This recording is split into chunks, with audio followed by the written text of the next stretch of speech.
Hello everyone, today we're going to talk about a drama thriller film called Unfaithful from 2002. Enjoy your viewing. Meanwhile, Edward and Bill have a conflict at work. As a result, Edward fires his friend from his job after a verbal altercation. Bill finally tells him to take better care of his wife. This becomes the last straw for the man, and he hires a private detective to keep an eye on his wife. The man himself flies to Chicago.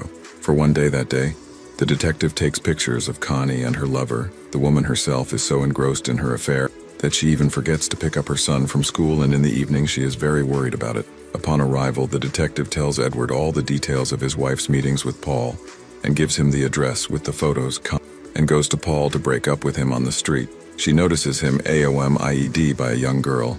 They enter the library and she follows them. In a fit of jealousy, she attacks the young people in the elevator. Connie and Paul fight, and the woman says that their relationship is over. But this quarrel ends for them with a new outbreak of passion near their lover's apartment. Meanwhile, Edward approaches Paul's house and they miraculously warm up with Connie running out of the doorway. The man enters the house and finally meets Paul. He let Edward into the apartment, pours him a drink, and calmly answers all his questions. These answers cause him more and more emotional wound. By the bedside, Edward notices a snow globe that he gave to his wife, who gave it to her lover. This finally throws the man off balance. He loses control of himself, takes the snow globe and hits Paul twice on the head with it. He hears the crunch of a skull and the guy falls to the ground. Edward realizes what he has done. At first he wants to call the police, but then decides to hide the traces of the crime. He wraps Paul's body in a carpet to take it out of the apartment.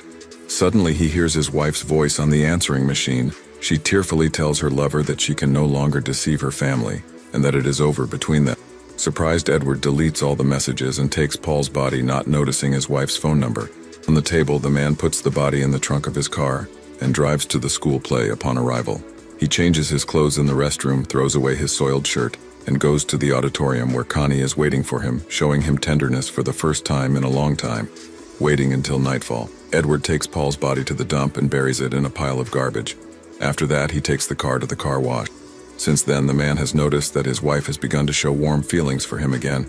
But Edward himself has nightmares one day when only Connie and her son were at home. The police came to the house and said that Paul's wife had reported him missing and that they had found a piece of paper with Connie's phone number. The woman replies that she barely knew Paul. She was going to buy some books from him, but her reaction to the news about his wife gives her away. Nevertheless, the police leave and the family's life briefly returns to normal a week later. However, the police return to report that Paul has been found dead. The detectives ask the woman if she has ever been to Soho, where Paul lived, and remind her of a traffic ticket she received in Soho. On the same day, she almost forgot to pick up her son from school. She replies that she was there at a cafe with friends. When asked how she and Paul, she says it was at a concert.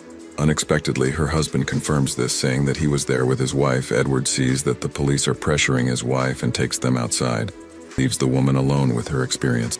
The next day, Connie picks up Edward's coat from the dry cleaners and finds photos taken by the detective in his pocket. After that, she realizes that her husband knew about her affair with Paul. In the evening at a party with friends, she notices that the snow globe she gave Paul is back in place.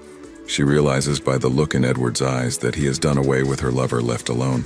They begin to clarify their relationship. The man says that at first he wanted to eliminate her. For the next few days, the couple lived without quarrels, but they are constantly waiting for the police to come to their house. One day, Connie finds a secret compartment in the same snow globe a few years ago. Edward had put a family photo with a love message.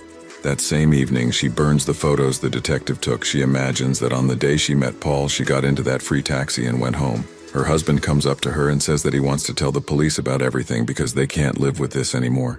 The school auction that Connie has been preparing for so long is a success and ends with a party where she dances with her husband as if it were the last time. When they stop on the way home, Connie suggests that the whole family change their names and go to Mexico to start a new life there. Edward does not object and hugs his wife. The car continues to stand at the traffic light even when the light turns green. After all, it is here at the police station that everything must end for them. If you have watched the video so far, you should know that I am happy to have viewers like you. Thank you for watching to the end. Subscribe to the channel and follow the news. Film Reel was with you. See you soon. See you soon.